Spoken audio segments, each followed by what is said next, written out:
I'm here today to talk to you about terrorism's big, dirty secret. And no, it's not that governments stage events or finance criminal groups to carry out events so that those governments can crack down on their populations. Everybody knows about false flag, from Gulf of Tonkin to Adolf Hitler and the Reichstag, or Gleiwitz to start the war with Poland in 1939. For the sake of debate, let's just say 9/11 is exactly like they told us. Let's say Gulf of Tonkin was real.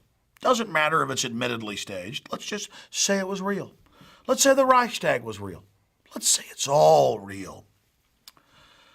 It's all real. Bin Laden's assassination is real on May Day, May 1st. It's all real. Everything's true. Government never lies. Government can be trusted and loved and cared about, and the big mega corporations that are not free market but use government to shut down their competition, they can all be trusted. Everything is happiness. Everything is love. Everything is reality when government tells you so. Anyone who questions a government statement or a major corporate statement is a conspiracy theorist. They're a truther. They're a birther. They're a deather. There's a label pre-made for them. Being skeptical is a criminal act. It's outrageous. These people are nuts. They should buy whatever they're told. It's horrible to question. Buy everything. Be gullible. I agree with that. So let's then talk here about numbers, about facts, and look at terrorism and its big, dirty secret. And I hope you'll look this up for yourself, but all of it is public information. Most of you already know this when you hear it. The big, dirty secret is, even if you buy the official story about terrorism and everything else we're told, and that now they want to have TSA at all the malls and grocery stores sticking their hands down our pants, because after all, we'll put up with their hands down our pants. We'll certainly give them our labor and our tax money, but they're good folks keeping us safe from terrorists. I forgot, well, the border's wide open. Again, I don't want to be a conspiracy theorist and even have critical thinking and question anything they're saying. The point I'm trying to get at here is the big, dirty secret. Are you ready for the big, dirty secret about terrorism? No, it's not that it's false flag. They never stage anything. They're good folks. No, it's something that everybody knows. And it's this. They hype the living daylights out of it. Let's say it's real. On average, less than 20 Americans die a year from terrorism. But the media hypes it up with all this fear, and look at them, and this hatred and this tribalism, the outsider, and it's used as a distraction from the imploding economy, the illegal wars, all the things that are happening. No one can deny that. I looked it up. On average, over 100 people die a year of honeybee stings from allergic reaction. Hundreds and hundreds die of peanut allergy. Hundreds more of wasp stings. Hundreds and hundreds, close to 1,000 every year from snake bites. Water moccasins, rattlesnakes, coral snakes. Do you see big terror announcements, the fear, a rattlesnake with a bin Laden beard and a turban? We've got to invade all these countries and go after all these nations because these snakes are killing close to 1,000 people a year. You have a better chance being struck by lightning, dying of a bee sting. You have hundreds and hundreds of times a better chance of dying in a car wreck, over 200,000 a year. Tens of thousands dying from hitting their head in the shower or on the pool. But do they hype it all up? Government cares so much about you. Here's the big secret, the big hoax. Government tells you, man, the government's job is keeping you safe. And we care so much that we're spying on all of you and watching you. And we get the Homeland Security documents, and almost all the spies are focused on gun owners, conservatives, libertarians, landowners, independent people that don't want to be part of the collectivist hive Borg.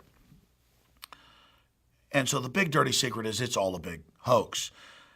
If they're actually worried about deaths, they'd be concerned about the over 200,000 deaths a year from faulty prescription drugs, the 300+ thousand deaths from mistakes at the hospital, The list goes on and on. No, they don't give a rat's behind about you and your family. They use really junior high or even childish boogeyman parables about scary men in turbans who want to kill you if you don't give your rights up and accept all these new wars. It's so elementary. Since when did land of the free, home of the brave become a shaking, cowering, Ren and Stimpy chihuahua afraid of the boogeyman? Since when did we say, take all my rights, keep me safe? Since when? And statistically, in the World Almanac, terrorism deaths for U.S. citizens is way down at the bottom. More people die when they plug in their coffee maker and the tile's wet and they get electrocuted. More people die when a bumblebee stings them.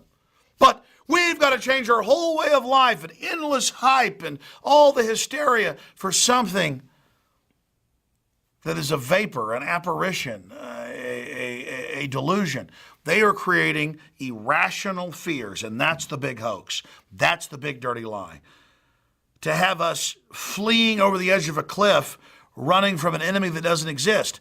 You know, the British hunt pheasant by having their servants beat the bushes, bang on pots and pans and a wedge, and drive the pheasants out of the woods towards their palatial lords, hunting them with 12-gauge shotguns. And that's what bin Laden and all the rest of it is.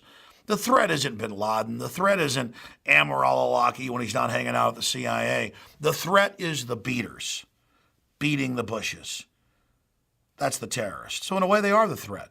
They drive you out towards the real threat, the royals lined up with their shotguns, shooting the pheasants that have been driven in fear out to be shot.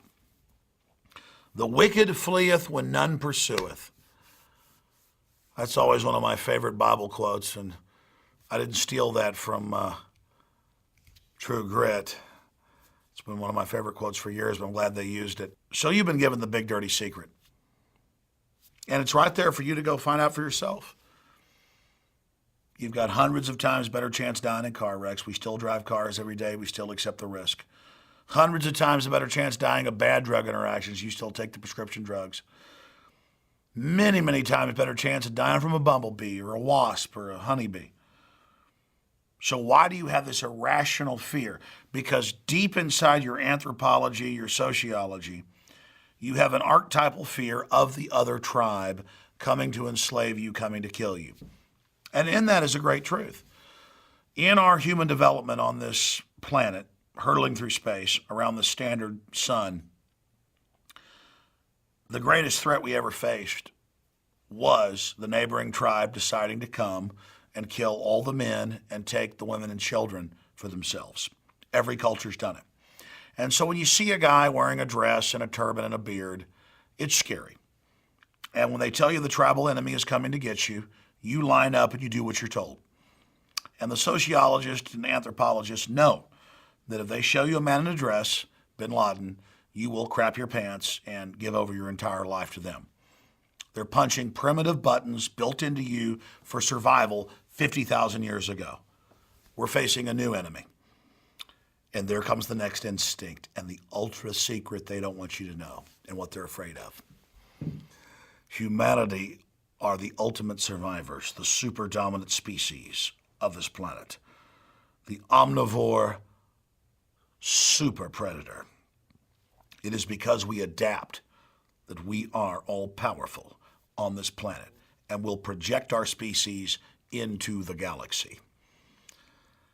Because we develop quickly, we adapt quickly, and we may be manipulated through some 50,000-year-old template, but we are waking up to it and learning very, very fast. It's more than just the 100th monkey theory.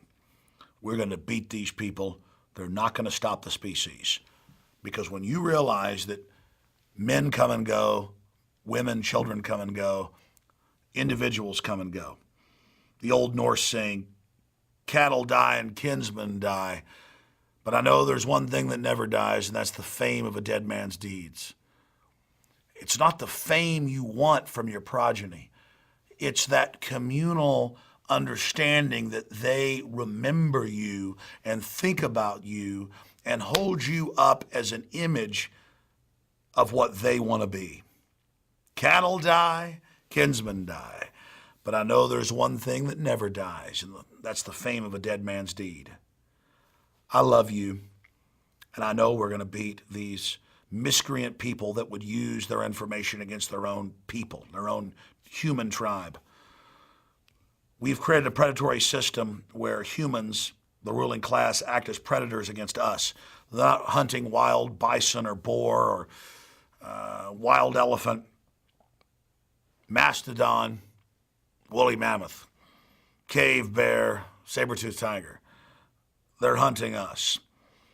I want to take that tectonic fury that is humanity and turn it to mathematics, science, history, learning, human dimension. I want our numbers to swell.